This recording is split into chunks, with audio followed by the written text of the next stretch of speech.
I'd like to share with you a life hack that I've implemented in just the past month that has been an absolute game changer. And if you're anything like me, I think it will help you. And it's so simple, like so simple. I've eliminated one simple toxic phrase from my lexicon. I have eliminated the phrase, I don't want to. That's it. That's the hack. You're welcome. All right, so elephant in the room. Obviously, there are still things I don't want to do. I haven't eliminated my desires. I'm not magic. I'm just in the process of not using the phrase, I don't want to. So why? Why is this important? It's important because when you don't want to do something, it results in you not taking action, right? You stall, you freeze up. And we don't want to freeze up. We want to move confidently with purpose and with resolve. And we don't want to waste time.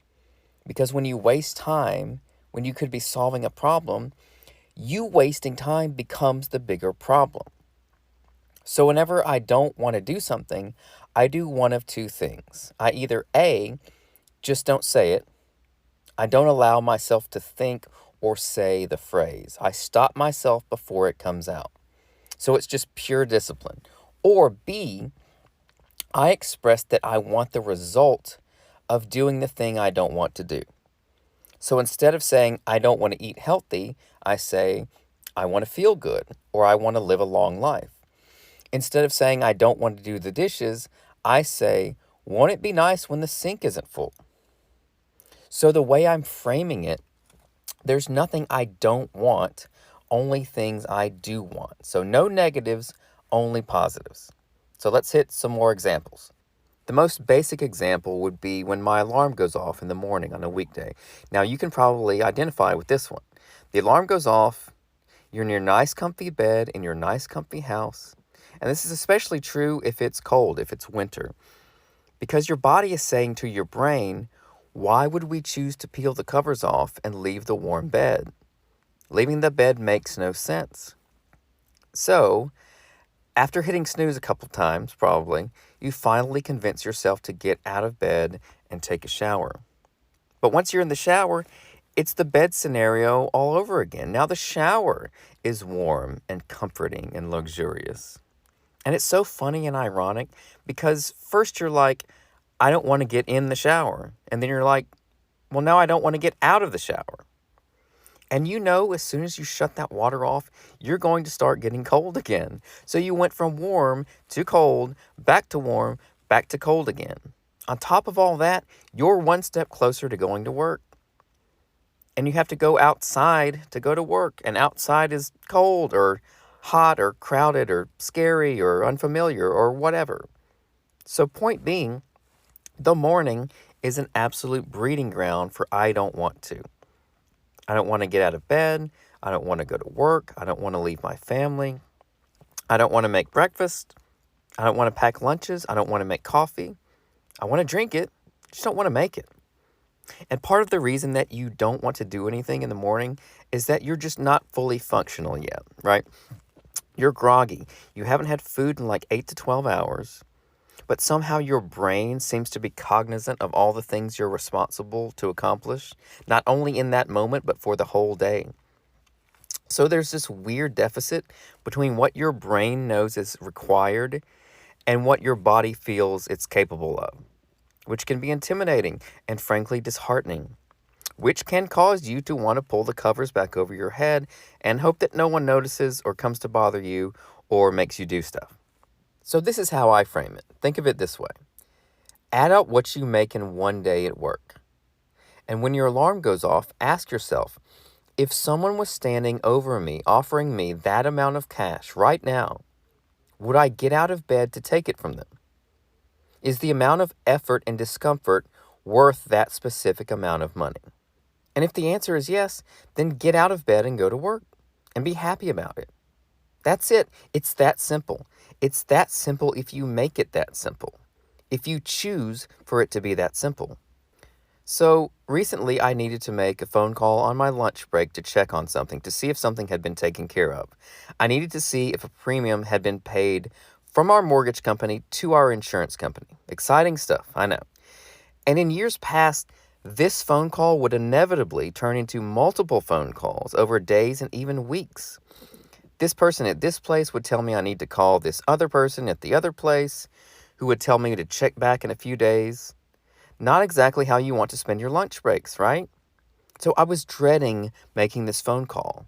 I kept making excuses. I kept putting it off. And then the little voice. We've talked about the little voice before, yes. That little voice in your head that sounds like you, but is strangely smarter than you, or smarter than you give yourself credit for.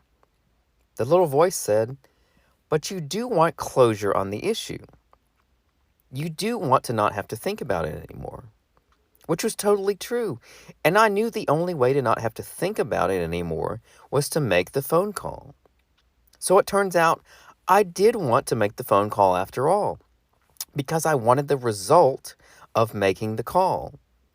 Getting the result of doing the thing was more important to me than my apprehension about having to do the thing. So here's what it comes down to. You know you're going to have to do the thing. Whatever it is, you know eventually you're going to do it. So just do it.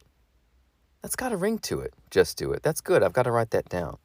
But being more efficient about addressing the unpleasant and the unknown will yield better results, which will theoretically get you closer to the life you desire, in which there are fewer unpleasant decisions to make. All right, let me say that again, because that was a lot of words.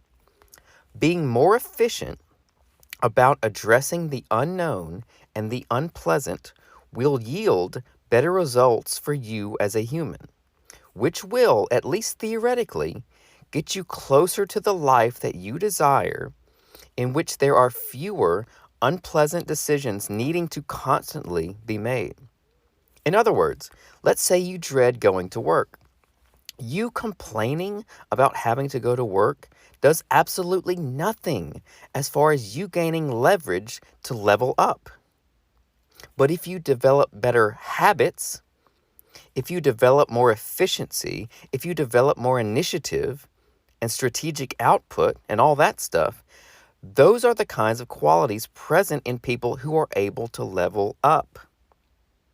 And nobody cares what you don't want. Nobody cares what you don't want. God, the universe, your employer, your spouse, your followers, your customers, nobody cares. And you shouldn't either. And if you can't even articulate what you do want, how can you ever expect to get it? Hear me say that one more time.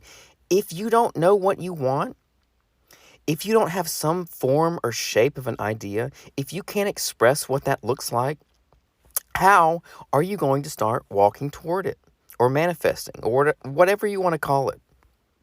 Bitching requires energy. Building requires energy. One is easier, one is harder. One is more rewarding, one is less rewarding. It's just a choice. And it's a choice you have every single day. And there's no rule that says you have to keep making the same choice year after year. You can make the same choice for 20, 30, 40 years every day and wake up one day and do the exact opposite. And no one can stop you. And I hope that that is incredibly liberating and empowering to you. No one can stop you. So now, if I start to say I don't want to, I just stop myself. And eventually, I'll get to where I don't even want to say it. I don't even start to say it. I'm not there yet, but it's a process. Building a habit is a process, and breaking a habit is a process. And frankly, let's be honest, I don't want to is just kind of something that a child would say, like a little kid. It's a very pouty phrase.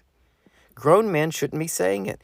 We should be addressing problems and introducing solutions. We should be fixing and improving and providing and protecting. And I was just using it way too often. Like, you're a grown man. Who cares what you want? Who cares if you're comfortable? And it's embarrassing that it's taking me this long to realize all this. It really is. But you know, that's life in the spirit. You deal with something until you're ready and willing to lay it at his feet. And once you do that, he helps you. Isn't that nice? Isn't that a bargain? You need something. You say, I can't do it. Please help me. And he does. That's a good deal right there. And it works better when you don't fight it. Everything works better when you don't fight it. That's not even spiritual. That's just a general rule. You are powerful. You are a powerful spiritual being. And if you fight something, that something is going to be hindered by the power that you wield simply by virtue of being human and being created in the image of God. Even if that something is your own happiness or success or peace or whatever. So that's it. That's my spiel. Steal it. Use it. It's up to you. It's a new thing for me, but I can already tell a difference in my overall outlook and general approach to every day. And different approach equals different results. We cannot live in insanity. We cannot keep doing the same thing. If we're not happy with where we are, we have to make changes. So, I'm doing that.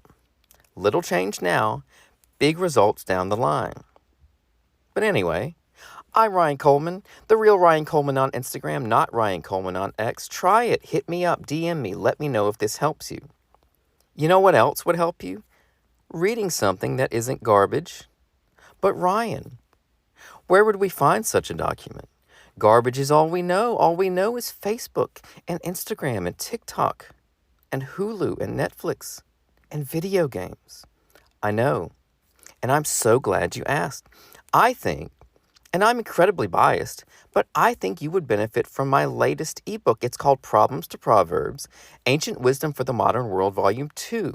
It's a collection of personal quotes, questions, revelations, bits of wisdom, nuggets of insight, and it all comes from more or less being punched in the mouth. That's figuratively, not literally.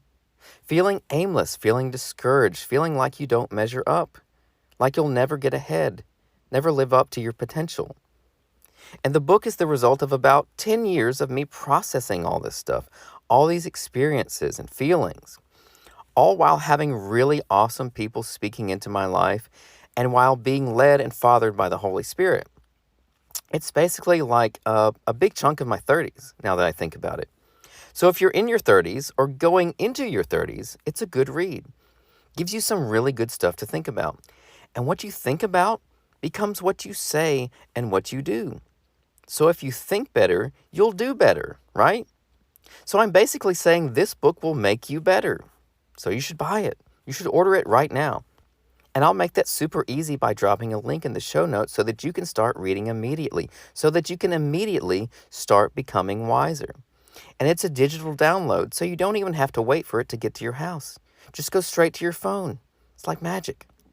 Anyway, I know I always say this, but I truly mean it. Thank you sincerely for listening, and I'll talk to you soon.